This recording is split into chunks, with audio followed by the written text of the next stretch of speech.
Hi guys, welcome to Waihua's video channel.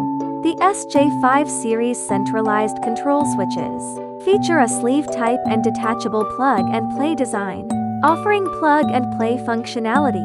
With an ultra-compact 10 by 13 mm size, it's the shortest centralized control sensor on the market, includes touch, hand sweeping, door trigger and PlR sensing functions, supporting centralized control to individual control. Hand sweeping sensor. Light gradually brightens when waving, gradually dims when waving again. Hold the gesture for 2 seconds for stepless dimming. Touch sensor. Light gradually brightens when touched, gradually dims when touched again. Stepless dimming with a long press. Door control sensing. Light gradually brightens when the door is opened, and gradually dims when the door is closed. PlR sensor. Light turns on when someone approaches, turns off 30 seconds after the person leaves the sensing range.